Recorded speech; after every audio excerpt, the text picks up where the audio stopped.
when you go to the traditional times, there are things that are given. There is nobody who ever sold land and planted a landmark within the wetland. But now they are saying That was a given. Even when somebody showed the boundaries of their land, they did so up to the boundaries of the wetland. That's why the president was asking. He said that, okay, if NEMA did not prevent people from occupying the wetlands, why didn't people use their common sense? Because this is a wetland, you see it. And the wetland has the uses that the president mentioned. But one of the challenges that we faced as government is that we went through a very long period of poor regulation or no regulation at all. Yeah. And people learned the bad practices, and they also, after learning the bad practices, they had no alternative sources of income, for instance, in other places like Busoga and Bukedi. When the planting of paddy rice became prevalent and people started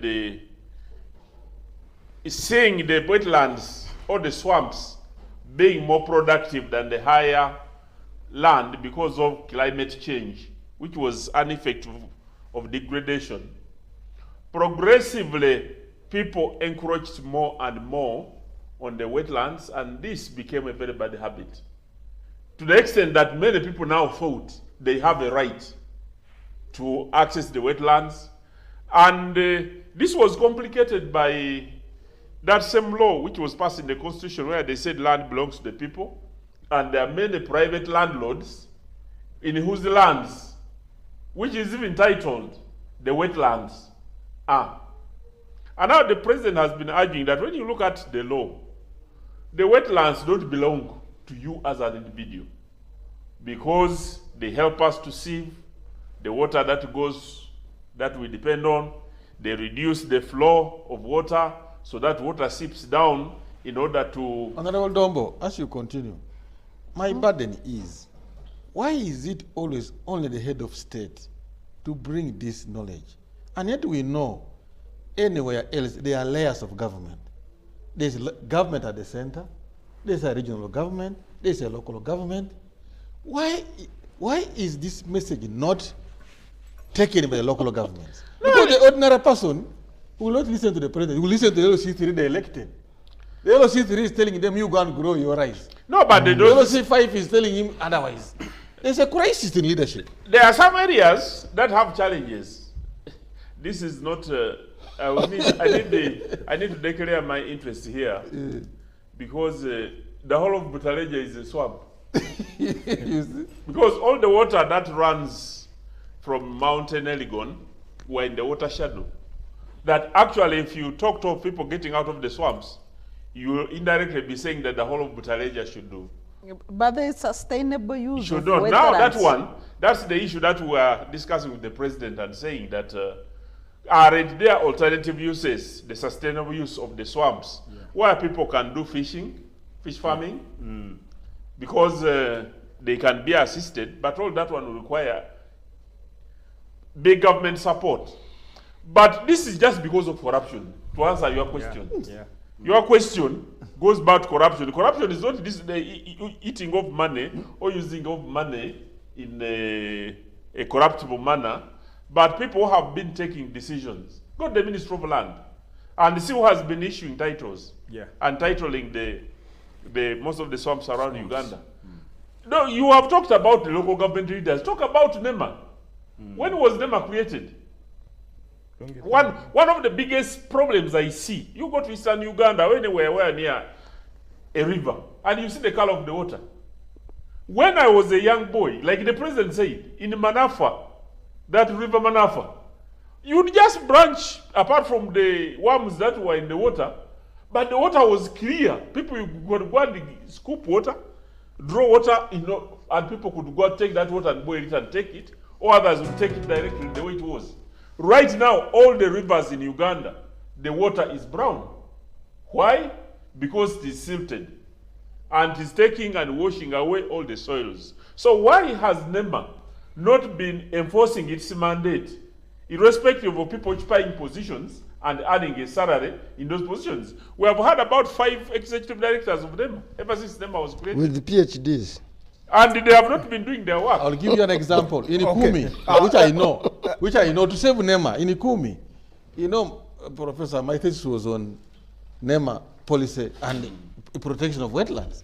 So I did a bit of research on that area. In Ikumi, where then the late Dr. Tomo Kuru came from, he tried to lead by an example. One of the leaders of Kumi, once NEMA leaves, they go to a meeting with the NEMA because NEMA works through structures. Of the Okay. So they go to a district. Chris, after a meeting, the chairman tells people, you go to and grow your rice. Okay. So Chris, the issue becomes political. Let me bring in Doctor. Doctor, let's now find solutions.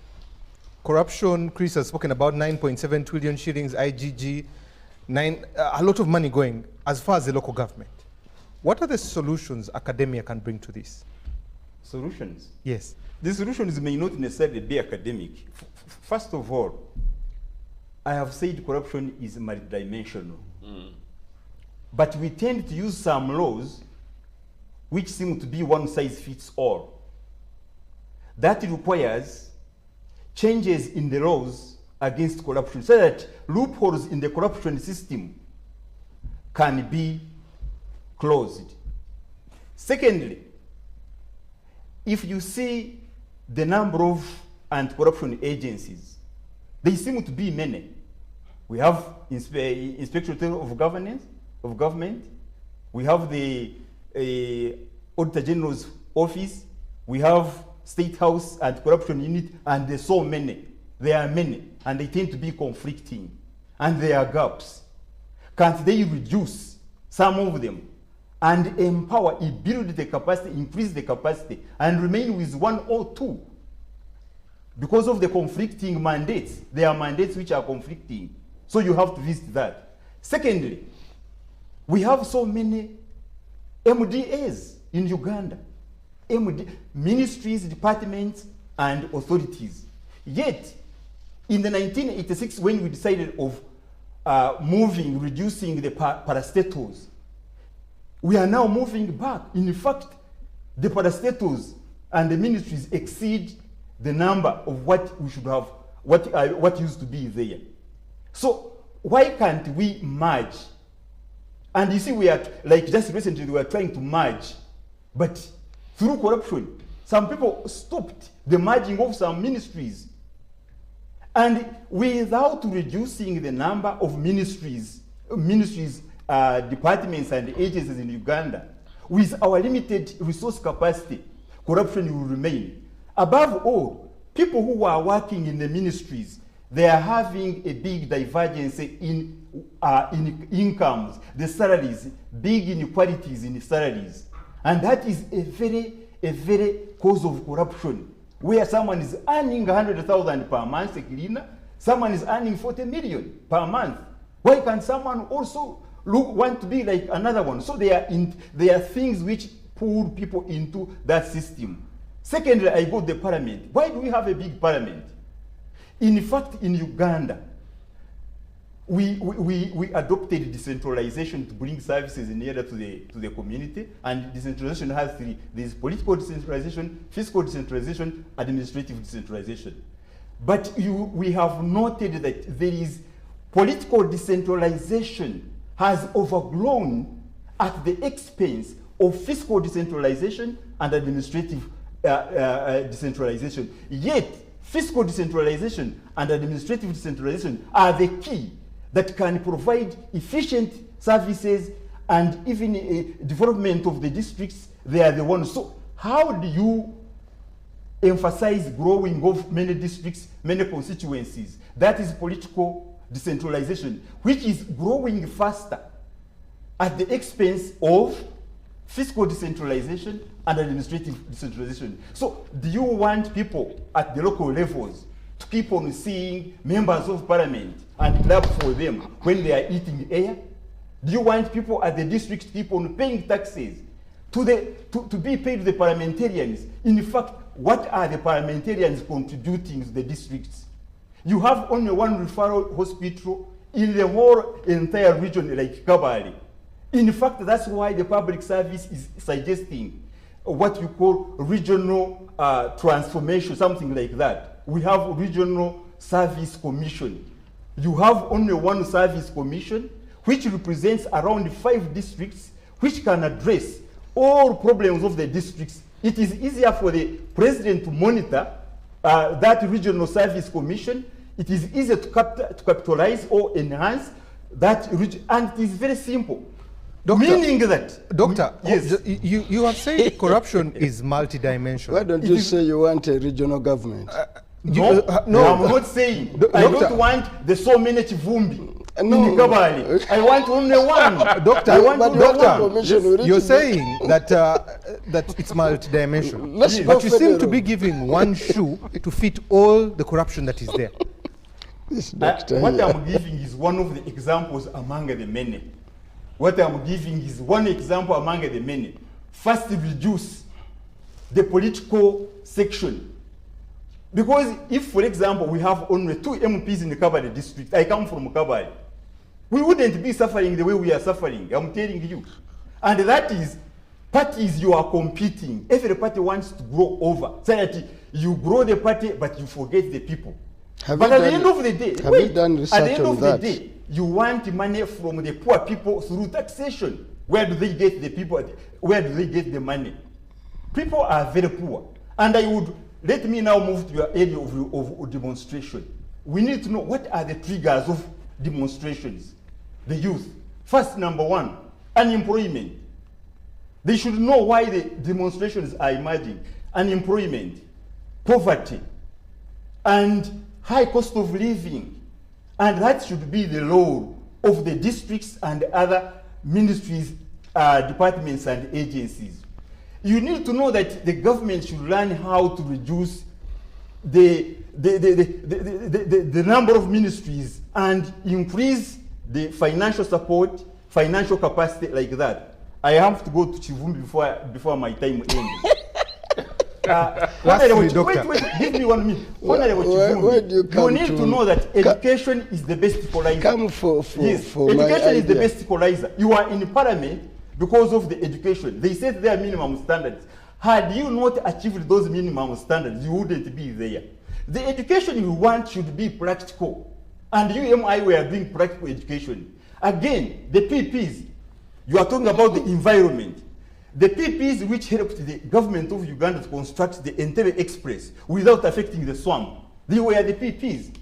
The toll roads, the correction, they are the PPs. If they had put there a pure Ugandan, you'd be eating that money.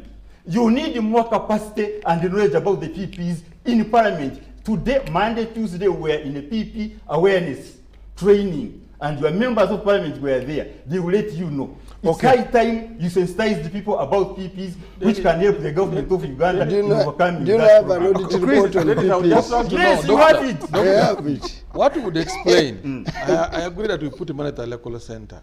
Because we agree in public policy dynamics that every option you bring generates another policy problem. That is it. Have we anticipated the likely problems from the options we are giving?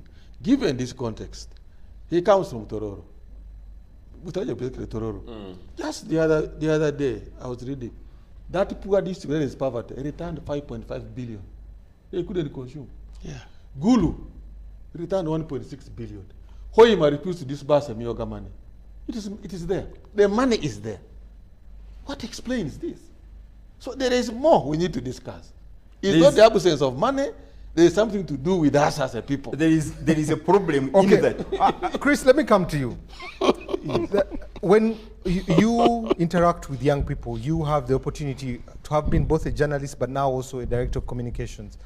When you look at the undercurrents of these demonstrations, when you look at, double click to see what is happening with these young people, and you saw these demonstrations, what are these undercurrents and how can we solve them? Yeah, I do appreciate the plight of the young people. Like I told you first, they were shortchanged by the education given, the curriculum given. Good enough, government is revising that curriculum, it's now a new curriculum. The